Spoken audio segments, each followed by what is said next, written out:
Buenos días, mi equipo les va a presentar el criterio sociocultural de anormalidad y normalidad. La anormalidad en un criterio sociocultural es un concepto que va cambiando, o sea, es dinámico, no es constante, y esto sucede porque también nuestra sociedad, nuestra cultura va evolucionando y por eso se va ajustando la definición de anormalidad. Es importante comprender este concepto de anormalidad, normalidad, porque la enfermedad y la salud también se puede ver influenciado por cuestiones culturales, históricas, del contexto en el que estamos. Entonces, el criterio sociocultural sostiene que lo normal es aquello que se va a ajustar a las normas, los valores y expectativas del grupo social al que ese individuo pertenece. Y entonces, por el contrario, lo anormal son todas aquellas cosas que se alejan de las normas establecidas en ese grupo. La normalidad se va a medir por el grado de aceptación o rechazo hacia esa acción o esa costumbre que tiene la persona dentro de ese contexto. Se va a modificar con el tiempo, como ya lo mencioné, pues nada es constante. Las costumbres se van modificando y se van ajustando durante el tiempo. Lo que antes podía verse anormal, perdón, con el tiempo pues cambia y se vuelve normal, como ciertas creencias religiosas, identidad de género, lo que nos dice que pues somos diversos, o sea, hay mucha diversidad. Se establece mediante la influencia de instituciones sociales, o sea, nuestros grupos de pertenencia, la familia, la escuela y nuestro entorno en general. Y lo normal en una cultura puede ser anormal en otra y pues más adelante les vamos a detallar más este punto. Mi nombre es Andrea Natalia González Castillo y les voy a explicar los orígenes y los fundamentos teóricos del criterio sociocultural de normalidad. Este criterio surge desde los pensamientos antropológicos, sociológicos y psicológicos que surgen del siglo XX. Este es una reacción a esos pensamientos que excluían solamente la parte biológica o moral, y este se enfoca en considerar lo normal o lo anormal dentro de la sociedad, pero como un conjunto de valores o de contexto histórico, el cual pues va cambiando alrededor del tiempo. Tenemos a Emile Durkheim. Él es el considerado padre de la sociología moderna. Fue uno de los primeros en analizar la conducta humana desde una perspectiva social y colectiva, y propuso las normas sociales que se consideraban pues normal o algo desviado, como un proceso el cual pues era un acuerdo social. En su obra Las reglas del método sociológico, aquí señaló que lo anormal no era un producto, o bueno, no era necesariamente algo malo, sino que representaba un proceso de cambio tanto social como una evolución cultural. También introdujo el concepto de un hecho social. Este es como una forma de actuar o de pensar o de sentir de una persona que está fuera de él. O sea, por ejemplo, esta fuerza que ejerce la sociedad sobre la persona para que actúe de cierta manera, que se llama pues coerción social. Este pensamiento influyó a la comprensión de la desviación social, esto como una forma de comportamiento anómalo, las cuales son parte esencial del funcionamiento tanto de la sociedad como de la transformación que va a tener la sociedad. Luego, Ruth Benedict, la cual fue una antropóloga cultural estadounidense, defendió la idea del relativismo cultural. Ella argumentaba que cada cultura define su propia normalidad, por lo tanto no existen estándares universales pues dentro de los humanos. En su obra El crisantemo y la espada de 1946, ella compara dos culturas, la cultura tanto japonesa como estadounidense, determinando que hay variables en estas y que en cada uno pues hay cosas normales y valores que van a ser estas conductas aceptadas independientemente de que pues son diferentes en ambas. Por lo cual, una frase que fue clave es que la normalidad de una cultura puede ser anormalidad de otra. Su pensamiento influyó en la antropología y en la psicología cultural, donde enfatizaba pues esta diversidad cultural que existe y que no implica que haya una desviación en ciertas culturas o que ciertas culturas sean inferiores, sino que cada una pues tiene esta pues cada una es valiosa y que cada una es pues lo normal. Luego Thomas Szasz, que es fue un psiquiátrico húngaro estadounidense. Él fue un crítico del modelo médico tradicional de la enfermedad mental. Él principalmente en su obra El mito de la enfermedad mental de 1961 argumentaba que muchos trastornos llamados trastornos mentales en realidad solamente eran un conflicto de valores sociales y culturales.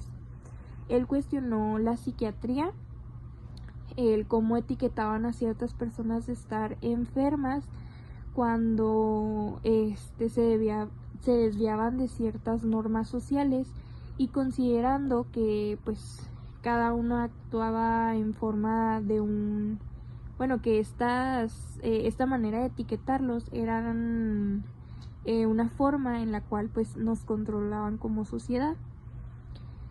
Él también consideraba que la locura no siempre implicaba una disfunción biológica, sino que era una diferente manera de ver las cosas, de tener ciertos pensamientos o conductas diferentes a lo que nuestra cultura pues decía. En esta obra tuvo un gran impacto, generando un movimiento que era el antipsiquiátrico. Este movimiento pues promovía una visión mucho más crítica y mucho más humanística de ver la salud mental en las personas. Bueno, yo soy Muñiz Murillo y yo les voy a hablar de las características principales del criterio sociocultural. En primer lugar, tenemos el relativismo cultural. Este nos dice que no existen normas universales de conducta.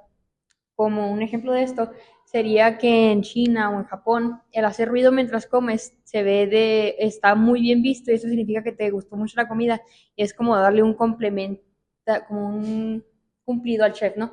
Y en México, si hacemos eso, está muy mal visto y es de mala educación hacer ruido. O no nada más en México, a lo mejor en muchas partes de América Latina. Y pues esto lo que nos quiere decir es que no hay normas que aplican en todo el mundo, ¿no? Y bueno, no todas. Y el número dos, tenemos la dependencia del contexto. Lo que se considera normal cambia con el tiempo y el entorno. Otro ejemplo de este serían los tatuajes, ¿no? Que hace años eran vistos, muy mal vistos por en general la sociedad, y se creía que solamente drogadictos o personas en pandillas los usaban, y ahora se ve como algo muy normal y es una forma de expresar lo que tú quieres decir mediante tu cuerpo. Después tenemos el número 3, que son las normas sociales como base. Esto nos dice que la sociedad determina lo que es aceptable o desviado. Las normas sociales nos dicen cómo debemos comportarnos para ser aceptados. Otro ejemplo sería que en México saludamos de beso, ¿no? Y eso está muy bien. Y es lo normal, es lo esperado. Y así saludas a alguien de beso y no le estás faltando respeto, como mientras en Corea, por ejemplo, se hace una reverencia para saludar a alguien. Entonces, pues aquí eso es muy raro y allá lo que nosotros hacemos es muy raro o desviado. Después tenemos el número 4, que es la función adaptativa, y eso nos dice que las normas sociales ayudan a mantener el orden y la convivencia. El mejor ejemplo, yo creo, de eso sería las leyes de tránsito, o sea, que no debemos manejar en estado de ebriedad, que debemos portar el cinturón de seguridad y de respetar el semáforo, ¿no? Esto es pues, en la mayoría de lugares, es lo que nos ayuda a mantener el orden y la convivencia vial. Y ya por último tenemos la dinámica cambiante. Esto dice que las normas evolucionan con los valores y costumbres de cada época. Y también pues un ejemplo de esto sería que hace igual no tanto tiempo a las mujeres que trabajaban se les veía muy mal socialmente. O sea, esto de que no se dedicaban a su hogar, a su casa, lo que deberían de hacer. Y ahora es hasta esperado incluso que las mujeres trabajen y pues sí, no, o sea, igual provean para su casa, pero ahora está bien visto socialmente. Entonces esto pues las costumbres cambian cada época, ¿no? Mi nombre es Camila Alejandra Rodríguez García y yo les voy a exponer un poco acerca de unos ejemplos más concretos en los cuales en diferentes contextos sociales o culturales es que varias situaciones pueden tener distintas interpretaciones sociales y culturales. Como comentaron mis compañeras, este criterio sociocultural pues dice que lo que se considera normal o anormal depende mucho del contexto social y cultural de donde vive la persona, donde fue criada o de donde creció. Esto pues incluye la religión, la dinámica familiar o los roles sociales a los que la persona se haya visto impuesta desde pequeño. Entonces, algo que para una cultura puede verse completamente normal y aceptable, para otro tipo de culturas o regiones, pues no lo es. Un ejemplo sencillo sería el control de las emociones en público, ya que en algunas regiones como por Japón, pues es muy bien visto o es lo esperado por la cultura que una persona aprenda a tener un autocontrol emocional desde muy temprana edad. Entonces, ver a un niño llorando en la calle o haciendo berrinches en la calle es realmente raro y es mal visto por la sociedad y se considera incluso hasta una falta de respeto. En cambio, en muchas regiones, no nos vayamos tan lejos, aquí en México, ver a un niño haciendo berrinches o no teniendo este autocontrol emocional, pues es completamente normal y solemos expresar las emociones abiertamente, siendo una cuestión más pues natural y del crecimiento de los niños, entonces no lo vemos raro y es socialmente aceptable o normal. Ahora sí, pasemos a los ejemplos que tengo en la diapositiva. El primero es escuchar voces durante rituales religiosos. Eso en alguna sociedad occidental podría verse raro, podría verse algo anormal, incluso hasta una enfermedad mental como la esquizofrenia o cosas así. En cambio, en algunas comunidades indígenas, escuchar estas voces durante los ritos religiosos puede significar una conexión espiritual o conexión directa con los dioses o una espiritualidad que ha llegado a su máximo punto y pues esto se ve normal, se ve hasta algo realmente positivo. Esto nos puede demostrar cómo el entorno cultural pues va a definir si algo es saludable o es patológico de acuerdo a su cultura y a sus pensamientos. El segundo ejemplo sería sobre los matrimonios arreglados, ya que esto en algunas ciudades o países asiáticos sigue viéndose completamente normal, como en la India. Y en nuestra sociedad o en sociedades más occidentales, pues es totalmente anormal o es mal visto, ya que lo vemos como una violación hacia la autonomía, hacia el nosotros poder decidir con quién nos podemos casar, con quién nos queremos casar y con quiénes no. El siguiente punto es sobre los tatuajes o perforaciones corporales. Esto en algunas culturas como lo es la cultura hawaiana, los tatuajes se ven como un símbolo de estatus, un símbolo de hermandad cultural, de fuerza, resiliencia, etc. Incluso antes había unos rituales que realizaban para tatuar en su piel o marcar su piel con madera, carbón, etcétera, para impregnar esa tinta en su piel, que se llamaba huamoa, donde realizaban tatuajes simbolizando parte de su cultura. El siguiente punto estaremos hablando sobre roles de género, sexualidad u orientación sexual. Hace unas décadas, pues la homosexualidad se veía como un pecado, como algo negativo, como algo socialmente inaceptable. Y hoy en día, pues con el avance sociocultural y la visibilidad que se ha dado a la comunidad LGBT, pues ya ha abierto las puertas para que la sociedad lo vea como algo común, como algo que forma parte de la diversidad cultural y pues ya no es visto anormal. En algunas partes sí sigue siendo anormal, incluso hasta ilegal, dependiendo de las religiones y culturas, pero en la mayoría de los lugares ya no se ve como algo anormal. Y eso porque ser parte de la comunidad LGBT iba en contra de las normas sociales de ciertas culturas. Ahora simplemente es vista como una variación de la sexualidad humana. El siguiente punto es sobre el consumo del alcohol. Este es una acción pues que se ve normal en la mayoría de los países, especialmente occidentales, pero es prohibido por algunas cuestiones religiosas en países musulmanes. Otro caso podría ser algunas normas sociales, como es el ejemplo de mantener contacto visual directo con algunas personas durante alguna conversación, pues puede ser símbolo de respeto o sinceridad. Sin embargo, en algunas regiones asiáticas, mirar fijamente a un superior mientras están manteniendo una conversación puede significar una falta de respeto. Entonces, así podemos entender que como un solo comportamiento puede interpretarse de diferentes maneras según el contexto. Entonces, con estos ejemplos que yo les acabo de mencionar, podemos entender que la normalidad no es universal, sino que depende de cada contexto sociocultural en donde una persona crece. Y nosotros como personal médico, pues debemos evitar juzgar a un paciente, a una persona, por nuestras propias normas sociales o nuestras propias normas culturales o nuestras propias creencias, sino tenemos que considerar el contexto social en el que nuestro paciente se desenvolvió desde pequeño para poder entender al individuo completamente y saber cómo abordarlo y respetar sobre todo sus creencias y normas. Mi nombre es García Hinojos Alice y yo les voy a hablar de los aportes del criterio sociocultural a la medicina y a la psicología médica. Es muy importante humanizar la práctica médica. Nosotros como médicos no solo vamos a ver al paciente como un cuerpo enfermo, sino tenemos que verlo como una persona completa que tiene diferentes valores y culturas a las de nosotros. También favorece la empatía y el respeto, previene diagnósticos erróneos para nosotros saber identificar si el paciente sí está teniendo algo clínico o es simplemente la manera en la que se comportan en su cultura. Y también apoya la salud intercultural, como les mencioné, para favorecer el respeto, y es una guía para el juicio clínico. Y la función para el médico, pues la percepción tanto del dolor, la enfermedad y la salud varía según la cultura.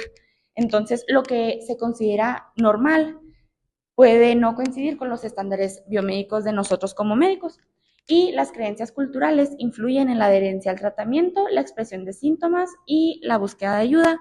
Esto es muy común en pacientes, o bueno, el mejor ejemplo son pacientes que son testigos de Jehová.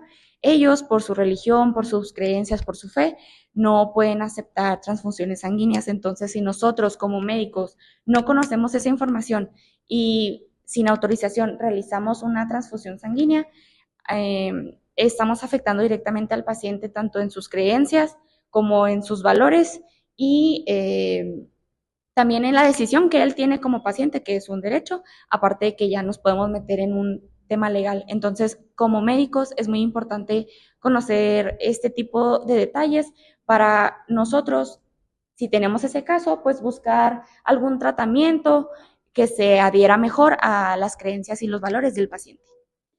Mi nombre es Alejandra Rodríguez y les voy a hablar de la justificación del criterio. Pues este enfoque va a ser importante porque la medicina trabaja con seres humanos inmersos en una sociedad y no solo con cuerpos biológicos. Este también va a permitir entender la diversidad cultural de los pacientes, evitando errores diagnósticos con base a los prejuicios. Y también va a integrar la dimensión social, cultural y ética en el concepto salud integral. Como conclusión general, vamos a tener que el criterio sociocultural va a ampliar la visión médica del ser humano, esto mostrando que la normalidad no solamente se mide en la biología, sino también por la cultura, el tiempo y el lugar. Esta va a reconocer la diversidad y va a promover una medicina más ética, empática y contextualizada, donde entender al paciente también implica entender su mundo social.